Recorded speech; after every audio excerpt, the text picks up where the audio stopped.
Next question. Draw the following views of the isometric view given below in first angle projection. Front view, side view, top view. Isometric view നമുക്ക് തന്നിട്ടുണ്ട്. ഏത് angle പ്രൊജക്ഷനിൽ വരയ്ക്കുക? First angle പ്രൊജക്ഷനിൽ വരയ്ക്കുക. ഇതാണ് നമ്മുടെ isometric view. Front view ഡയറക്ഷനിൽ നോക്കണം, side view ഡയറക്ഷനിലാണ്, ടോപ്പ് വ്യൂ ഡയറക്ഷനിൽ എന്ന് പറയുന്നത്. ഓക്കെ, ഒബ്ജക്റ്റിൻ്റെ റൈറ്റ് സൈഡ് വ്യൂ ആണ് ചോദിച്ചിട്ടുള്ളത്. ഫസ്റ്റ് ആംഗിൾ പ്രൊജക്ഷനിൽ ഒബ്ജക്റ്റിൻ്റെ റൈറ്റ് സൈഡ് വ്യൂ എന്ന് പറയുന്നത് ഫ്രണ്ട് വ്യൂ വരച്ചതിൻ്റെ ലെഫ്റ്റ് സൈഡിൽ വേണം വരയ്ക്കാൻ. ഓക്കെ, ആദ്യം തന്നെ നമ്മൾ റെഫറൻസ് ലൈൻ മാർക്ക് ചെയ്തു. വെർട്ടിക്കൽ പ്ലെയിൻ മുകളിൽ, ഹൊറിസോണ്ടൽ പ്ലെയിൻ താഴെ എന്നൊക്കെ മാർക്ക് ചെയ്തു. ഫസ്റ്റ് ആംഗിൾ പ്രൊജക്ഷൻ ആയതുകൊണ്ട് നമ്മൾ ഫ്രണ്ട് വ്യൂയിലൂടെ ഒബ്ജക്റ്റിനെ നോക്കുകയാണ്. ഓക്കെ, നമുക്ക് കാണാൻ കഴിയുന്ന സർഫസ് എന്ന് പറയുന്നത് ഇത്രയും സർഫസ് നമുക്ക് വളരെ വ്യക്തമാണ്. ശരിയല്ലേ? ഇത്രയും സർഫസ് നമുക്ക് വളരെ വ്യക്തമാണ്. അതുപോലെ തന്നെ ഈ സർഫസ് നമുക്ക് കാണാൻ കഴിയും, ഈ സർഫസും നമുക്ക് കാണാൻ കഴിയും. ശരിയല്ലേ? പക്ഷേ ഈ സർഫസ് ഇത്തരം ഷേപ്പിലായിരിക്കില്ല നമുക്ക് കാണാൻ കഴിയുന്നത്. ഓക്കെ, ഇത്രയാണ് നമുക്ക് കാണാൻ കഴിയുന്നത്. അപ്പോൾ നമുക്ക് ഇതിൻ്റെ left side, right side view എന്ന് പറയുന്നത് ഫ്രണ്ട് വ്യൂ വരച്ചതിൻ്റെ ലെഫ്റ്റ് സൈഡിൽ വരയ്ക്കാനുള്ള സ്പേസ് വിട്ടതിന് ശേഷം നമുക്കിവിടെ അതിൻ്റെ ഫ്രണ്ട് വ്യൂ വരയ്ക്കാം. ഇത് മുതൽ ഇതുവരെ എത്രയാണ്? 100 mm ആണ്. ഓക്കെ, ഇത് മുതൽ ഇതുവരെ 100 mm ആണ്. അത് നമ്മൾ മാർക്ക് ചെയ്തു. ഇത് മുതൽ ഇതുവരെ 100 mm മാർക്ക് ചെയ്തു. ദെൻ ഇത് മുതൽ ഇതുവരെ എത്രയാണ്? 55 എന്ന് പറയുന്നുണ്ടല്ലേ ടോട്ടൽ ഹൈറ്റ്. നമുക്ക് 55 മാർക്ക് ചെയ്യാം.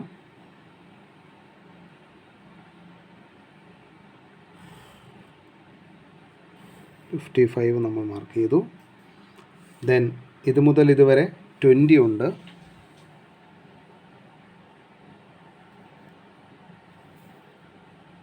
ആ 20 നമ്മൾ മാർക്ക് ചെയ്യുകയാണ്. ഓക്കെ, 20 മാർക്ക് ചെയ്തു. ദെൻ ഇത് മുതൽ ഇതുവരെ ടോട്ടൽ, ഇത് മുതൽ നമുക്ക് മൊത്തത്തിൽ 55 ഇവിടെ മാർക്ക് ചെയ്യാം അല്ലേ? ഇവിടെയും 55 നമുക്ക് മാർക്ക് ചെയ്യാം. 55 മാർക്ക് ചെയ്തു.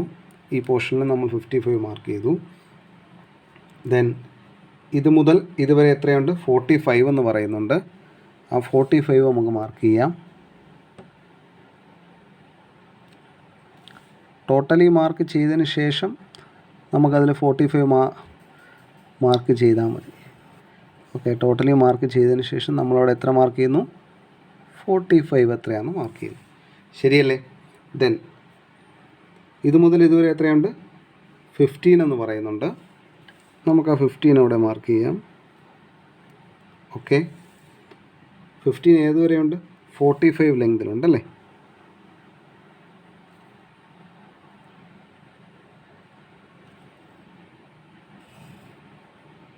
അതിലുണ്ട്, നമ്മൾ മാർക്ക് ചെയ്തു. ദെൻ ഇത് മുതൽ ഇതുവരെ 20 എന്ന് പറയുന്ന പോയിൻ്റ് ഇതാണ്. അങ്ങനെയാണെങ്കിൽ ഈ പോയിൻറ്റും ഈ പോയിൻറ്റും കൂടെ മേക്ക് ചെയ്താൽ നമുക്ക് ഈ ലൈൻ മാർക്ക് ചെയ്യാം. ശരിയല്ലേ? ഓക്കെ, ദെൻ ഇവിടെ എത്ര മാർക്ക് ചെയ്യണം? ഇവിടെ 25 മാർക്ക് ചെയ്യണം അല്ലേ? നമ്മളിവിടെ എത്ര മാർക്ക് ചെയ്യുന്നു? 25 മാർക്ക് ചെയ്യുന്നു. ഈ 25ഉം ഈ പോയിൻറ്റും കൂടെ മീറ്റ് ചെയ്യിപ്പിക്കുക അല്ലേ? ഓക്കെ, ആ 45 എന്ന് പറയുന്ന പോയിൻറ്റും കൂടെ. ഓക്കെ, എൻ്റെ ഫ്രണ്ട് വ്യൂ കംപ്ലീറ്റ് ആയിട്ടുണ്ട്.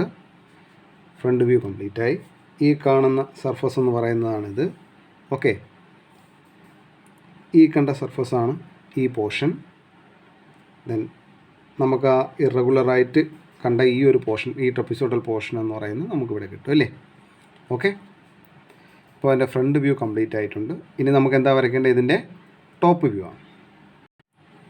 നമുക്കിതിൻ്റെ ടോപ്പ് വ്യൂയിലൂടെ കാണുന്ന സർഫസ് ഏതൊക്കെയാണ്? ഇത്രയും സർഫസ് നമുക്ക് കാണാൻ കഴിയും അല്ലേ? അതുപോലെ ഈ സർഫസ് നമുക്ക് കാണാൻ കഴിയും, ഈ സർഫസ് നമുക്ക് കാണാൻ കഴിയും. പക്ഷേ ഈ ഒരു പർട്ടിക്കുലർ ഷേപ്പ് നമുക്കറിയത്തില്ല. ജോയിൻ ചെയ്ത് വരുമ്പോൾ കിട്ടുന്ന ഷേപ്പേ നമുക്ക് മനസ്സിലാവും. ഓക്കെ, ഇത്രയും സർഫസാണ് നമുക്ക് കാണാൻ കഴിയുന്നത്. ഇത് വരയ്ക്കാനായിട്ട് എന്ത് ചെയ്യുന്നു? നമ്മൾ ഫ്രണ്ട് വ്യൂവിനെ പ്രൊജക്റ്റ് ചെയ്യുന്നു. അത് റെഫറൻസ് ലൈനിൻ്റെ താഴെയാണ് നമ്മൾ ടോപ്പ് വ്യൂ വരയ്ക്കുന്നത് അല്ലേ? അവിടെ നമ്മൾ ലൈൻ എക്സ്റ്റെൻഡ് ചെയ്തു. ഓക്കെ,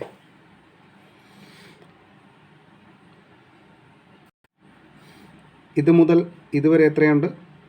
100 തന്നെയാണ്, നമുക്കതറിയാം, നമ്മളിവിടെ മാർക്ക് ചെയ്തിട്ടുണ്ട്. ഓക്കെ, 100 തന്നെയാണ്. ദെൻ ഇത് മുതൽ ഇതുവരെ എത്രയുണ്ട്? 75 എന്ന് പറയുന്നുണ്ട്.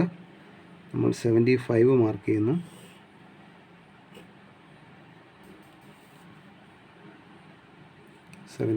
മാർക്ക് ചെയ്തു. ദെൻ ഈ പോർഷൻ നമുക്കിവിടെ കംപ്ലീറ്റ് ചെയ്യാലോ. നമ്മൾ കംപ്ലീറ്റ് ചെയ്യുന്നു.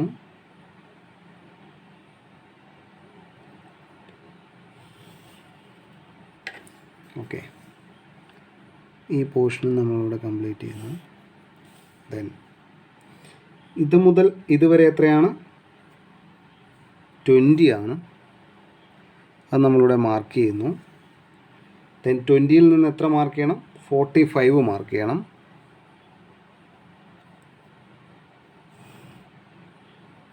അപ്പോൾ ഇത്രയും പോർഷനായി. ഓക്കെ, ദെൻ ഇവിടെ നിന്ന് എത്ര മാർക്ക് ചെയ്യണം? 20 മാർക്ക് ചെയ്യണം. ഈ 20യിൽ വന്നിരിക്കുന്ന ഈ പോയിൻറ്റും കൂടെ മേക്ക് ചെയ്താൽ നമുക്ക് ഈ ലൈൻ കിട്ടും അല്ലേ? ശരിയല്ലേ? ഇത്രയും പോർഷനായി കഴിഞ്ഞു. ദെൻ ഇവിടെ ഒരു 25 മാർക്ക് ചെയ്യാം. ഈ ലൈനിൽ നമുക്കൊരു 25 മാർക്ക് ചെയ്യാം. അതുപോലെ ഈ ലൈനിൽ ഒരു 45 മാർക്ക് ചെയ്യാം അല്ലേ? 45. ഈ 45 വന്നിരിക്കുന്ന ഈ പോയിൻറ്റും കൂടെ മീറ്റ് ചെയ്യാം.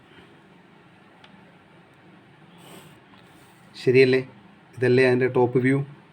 ഓക്കെ, അപ്പോൾ ഈ കണ്ട ഷേപ്പ് എന്ന് പറയുന്നത് ഇവിടെ വരും അല്ലേ? ഓക്കെ, അപ്പോൾ അതിൻ്റെ ഫ്രണ്ട് വ്യൂ ആയി, അതിൻ്റെ ടോപ്പ് വ്യൂ ആയി. ഇനി ഏതാ വരയ്ക്കേണ്ട? സൈഡ് വ്യൂ, അതായത് റൈറ്റ് സൈഡ് വ്യൂ. എവിടെ വരയ്ക്കുന്നു? ഫസ്റ്റ് ആംഗിൾ പ്രൊജക്ഷൻ ആയതുകൊണ്ട് ഫ്രണ്ട് വ്യൂ വരച്ചതിൻ്റെ ലെഫ്റ്റ് സൈഡിൽ വരയ്ക്കുന്നു. ഓക്കെ, ഇനി നമുക്ക് അതിൻ്റെ സൈഡ് വ്യൂ നോക്കാം.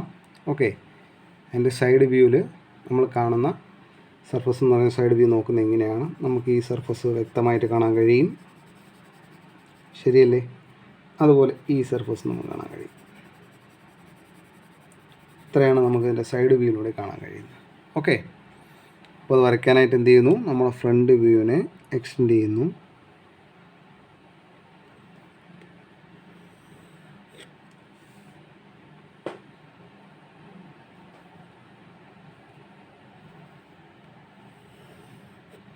ഓക്കെ, അതിനുശേഷം ഇത് മുതൽ ഇതുവരെ എത്രയുണ്ട്? 75 ഉണ്ട്, അത് നമ്മൾ മാർക്ക് ചെയ്യുന്നു.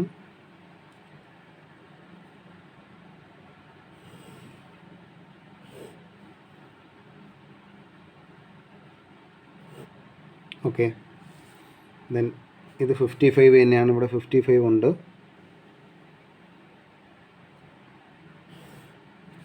ഓക്കെ, ദെൻ ഇത് മുതൽ ഇതുവരെ എത്രയുണ്ട്? 15 ഉണ്ട്. നമുക്കത് ക്ലോസ് ചെയ്തെടുക്കാം 55 എന്നുള്ളത്. ഈ ലൈന് നമുക്ക് കംപ്ലീറ്റ് ചെയ്യാം.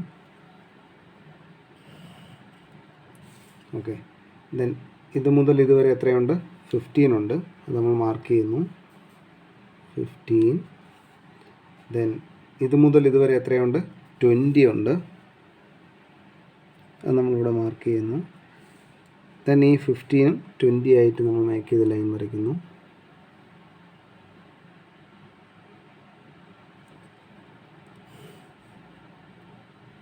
സോൺ വരെ വരച്ച് നിർത്തിക്കുകയാണെങ്കിൽ ഇവിടെ 20 ഉണ്ടാവില്ലേ?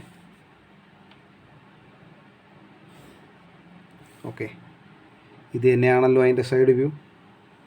ഈ പോർഷൻ എന്ന് പറയുന്നത് ഇതാണ്. പിന്നെ നമ്മൾ കാണുന്ന ഈ സർഫസ് എന്ന് പറയുന്നത് ഇത്രയായി. ഓക്കെ, മനസ്സിലായോ? അറ്റ് ലാസ്റ്റ് എന്ത് ചെയ്യുക? ഡയമെൻഷൻ ചെയ്യുക. ലാസ്റ്റ് നമ്മൾ ഡയമെൻഷൻ ചെയ്യുക. ഓക്കെ.